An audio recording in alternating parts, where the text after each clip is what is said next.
어떤 버튼이 더 효율적인지 그게 이제 따로따로 이제 있다고 보시면 됩니다. 항상 제가 누누이 말씀드린 게 잘 되면 냉난방비가 그만큼 줄어드는 부분들이 있어서 우리가 잠깐 외출한다고 해서 외출을 꼭 쓸 필요는 없어요. 우리 건식을 깔면은 이삿짐 보관센터를 안 하고도 할 수 있잖아요. 옮겨가면서 해도 이틀이면 다 끝나고.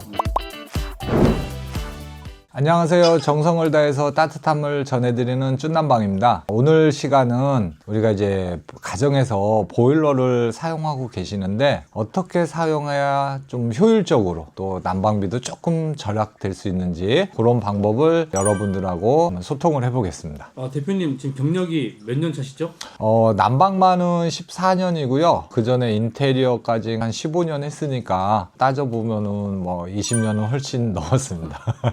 습식이랑 건식이랑 둘 다 사실 저희가 이제 인테리어 할 때는 거의 단독주택 리모델링만 10년을 전문으로 했기 때문에 그 당시는 거의 건식이라는 게 없었죠. 그래서 전체를 다 습식으로, 그래서 항상 엑셀 깔고 레미콘 불러서 콘크리트를 설치하는 그런 공정이 거의 한 달에 한 3건, 4건 이 정도 됐습니다. 유튜브에 이런 게 있더라고요. 그 보일러 버튼 하나로 난방비가 줄어들 수 있다. 가스보일러든 기름보일러들 보시면은 온도 설정하는 게 이제 두 가지 방법이 있어요. 하나는 그냥 실내 온도를 감지하는 방법, 또 하나는 이제 온수 온돌이라 해서 환수되는 물 온도를 감지하는 기능이 있는데 내 집이 어떤 상태냐, 단열이 잘 돼 있느냐 아니면 취약하냐, 이제 또 생활 환경이 어떠냐, 그런 부분들에 따라서 어떤 버튼이 더 효율적인지 그게 이제 따로따로 이제 있다고 보시면 됩니다. 좀 어떤 경우가 좀 있을까요? 저희 같은 경우는 이제 단열이 잘 된 집은 실질적으로 그냥 실내 온도를 놓고 써도 크게 지장은 없어요. 근데 이제 단열이 좀 취약한 좀 옛날 노후주택이라든지 이런 데는 실내 온도를 놓으면은 보일러가 계속 돌아가요. 왜냐면은 단열이 좀 취약하면 온도를 실내 온도 올리기가 힘들잖아요. 그러다 보면은 보일러 가동률이 높아지는데 그렇다고 집이 무지 따뜻한 느낌은 안 들고, 그럴 때는 이제 온수 온돌 기능이 있어요. 그거는 이제 물 온도인데 모든 기름 보일러나 이제 가스 보일러는 물 온도가 최대 이제 85도로 돌아요. 온수 같은 경우는 조절이 가능한데 보일러 같은 경우는 꽤 조절을 할 수 있는 기능이 없는 거로 알고 있으니까 실내 온도로 이제 놓고 쓰시면은 85도 물이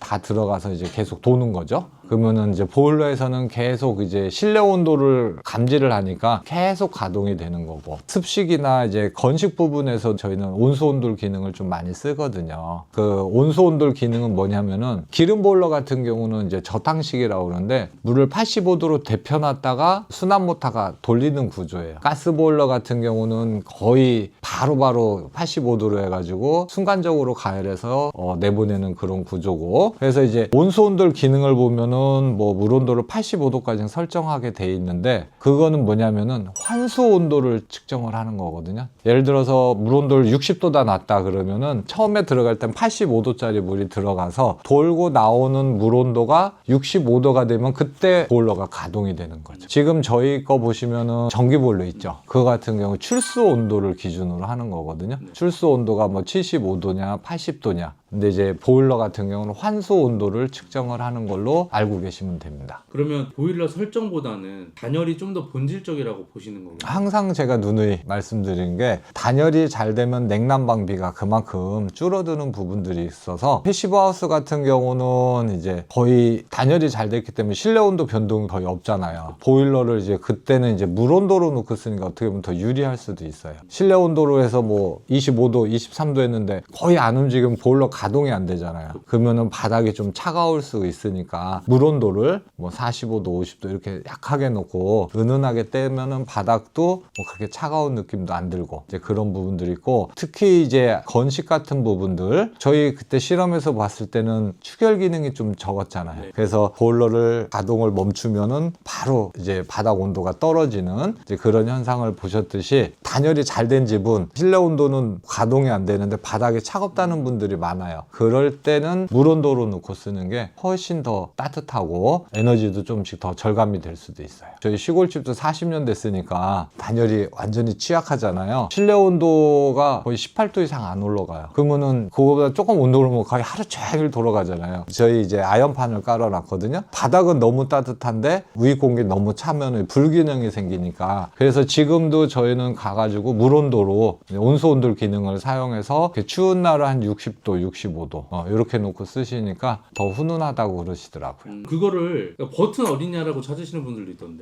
회사별로 조금씩은 이제 온도 조절기가 차이가 있으니까 그거는 내가 현재 어느 회사 보일러인지 설명서나 아니면 또 인터넷에도 좀 많이 나와 있으니까 그거 보시면은 되겠습니다. 외출 모드가 난방비 폭탄의 주범이 된다라는 이야기도 있고. 모든 보일러는 온도가 1도나 2도 떨어지면 보일러가 가동이 되게 돼 있어요. 외출 모드를 보시면은 실내 온도를 얘가 15도로 이제 설정이 돼요. 15도에서도 또 떨어지면은 실내 온도가 더 떨어지잖아요. 그러면 보일러는 계속 돌고, 그게 계속 사람이 없는데도 계속 반복이 되는 거겠죠. 그러니까 그런 부분인데, 또 외출했다가 집에 들어오면은 15도면 춥잖아요. 추우니까 그걸 20도, 25도로 올리려면 보일러를 풀로 돌려야 되니까 실질적으로는 일정 온도로 고정해 놓고 쓰는 것보다 어떻게 보면 더 많이 저기가 되는 거죠. 그럼 필요 없는 기능처럼 보이는데 네. 이게 왜 있는 거예요? 그건 보일러 회사한테 물어보시면 되고. 근데 이제 우리 겨울에도 몇 달씩 비어 있을 때는 어떤 분들은 물을 다 빼놓는 경우도 있고, 우리가 잠깐 외출한다고 해서 외출을 꼭 쓸 필요는 없어요. 저희 컨텐츠에서도 60도에 놓고 써라, 60도는 너무 덥다, 45도는 어때요? 막 이런 얘기들도 하더라고요. 실질적으로 그건 사람마다 취향이잖아요. 그래서 뭐 각방 제어를 쓰고 막 이런 부분들이 있는데, 저희 같은 경우는 보통 실내 온도를 올릴 때는 높은 온도로 놓고 쓰다가 적정 온도는 내 습관에 맞춰서 그거를 쓰는 거를 권장을 하지, 뭐 60도, 40도가 적당하다, 60도가 적당하다, 이건 답이 없어요. 그렇죠. 사람마다 틀리는 부분들이 있고 환경이 또 다 틀리고. 이제 시골집이나 주택 같은 경우는 기름 보일러나 화목 보일러도 쓰잖아요. 네네. 이런 환경에서도 동의를 할까요? 화목 같은 경우는 실질적으로 불 조절이나 이런 것도 있다고는 해요. 저탕식도 있고 뭐 다이렉트로 들어가는 부분들도 있고 불 조절도 이제 할 수 있는 부분들도 있는데, 시골 같은 경우 거의 뭐 90% 이상은 기름 보일러잖아요. 기름 보일러 같은 경우도 아까 같이 이제 신축이면은 실내 온도를 놓고 쓰는 것도 좋은 부분들이 있는데, 구축 같이 이제 단열이 안 되는 집들은 이제 온수 온돌로 넣고 쓰시는 게 좀 더 효율적이라고 저는 봐요. 뭐 한 10% 정도? 그 정도는 이제 차이가 나는데, 솔직히 저희도 그건 체크는 다 못해요. 실내 온도를 뭐 23도다 놓고 쓰는데 춥다는 사람도 있고, 어떤 집은 20도다 놓고 쓰는데도 안 춥다는 집도 있고, 그러니까 집마다 이제 좀 환경이 틀리기 때문에 스스로 찾는 거라고 저는 봐요. 건식에서는 어디는 따뜻하고 차가운 이런 부분들이 거의 없다고 보시면 돼요. 건식 온수 난방의 장점이 입수한 부분하고 환수 부분 약간 차이는 있겠지만은 모든 부분들이 다 골고루 이제 따뜻해. 순간적으로 뭐 밟았을 때 뭐 냉골이다 이런 부분은 없어요. 그렇죠. 리모델링 했을 경우는 실질적으로는 건식이 싸요. 보일러를 어떻게 활용하느냐, 그 문제는 조금 미비할 수도 있지만은 저는 솔직히 큰 답은 없다고 생각을 해요. 내 집에 내 몸에 맞게 온도를 설정해 놓고 쓰는 게 제일 에너지가 절감되리다. 디테일하게 따지면은, 자, 살고 있는 집이다, 이삿짐 보관센터까지 하면 더 나아요. 우리 건식을 깔면은 이삿짐 보관센터를 안 하고도 할 수 있잖아요. 옮겨가면서 해도 이틀이면 다 끝나고, 미장을 하면은 지금 동절기 같은 경우는 최소 열흘에서 보름이란 말이에요. 그러면 그 보름 동안 이삿짐 센터에다 맡기고, 또 이 보름 동안에 내가 어디 가서 거주를 해야 된다, 모텔을 잡아서 산다, 이런 모든 비용까지 하면은 실질적으로 차이는 거의 한 300~400만 원 더 나와요.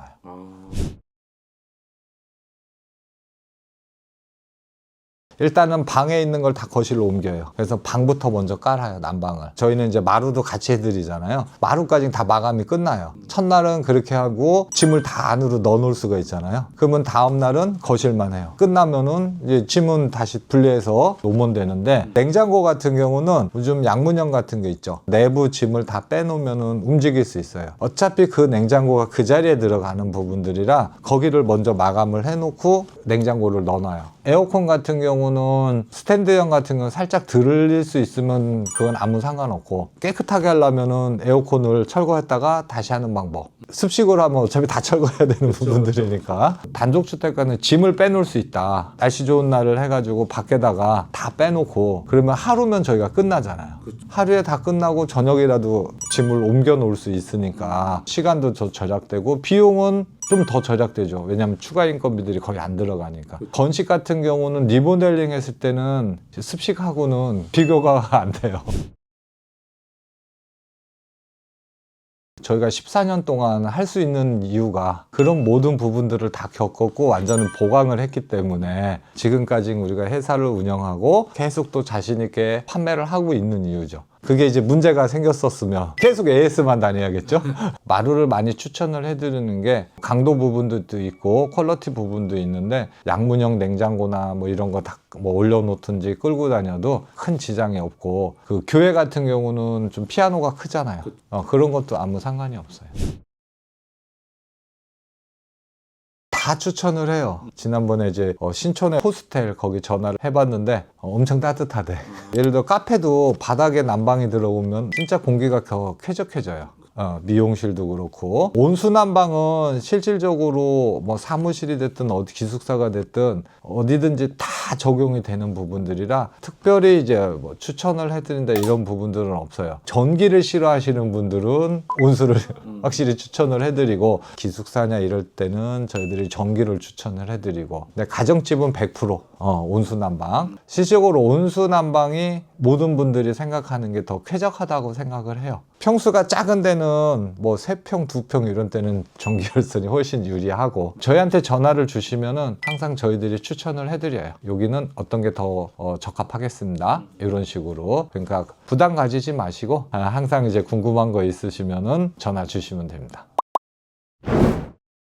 자, 오늘 영상은 보일러의 이제 온도 조절이 어떻게 활용을 해서 따뜻하고 또 에너지도 절감될 수 있는 방법도 알려드렸고, 건식 온수 난방이 리모델링에서 어떤 장점이 있는지도 여러분들하고 또 많이 이제 알려드렸는데, 더 좋은 얘기, 더 좋은 콘텐츠를 다음에도 저희가 만들어 가지고 여러분들한테 항상 좋은 정보를 알려드릴 거를 약속드립니다. 궁금한 점 있으시면은 꼭 댓글에다가 남겨주시면 제가 직접 답변을 드리니까 부담 갖지 마시고 댓글을 많이 달아주시면 감사하겠습니다. 지금까지 정성을 다해서 따뜻함을 전해드리는 쭌난방이었습니다. 감사합니다.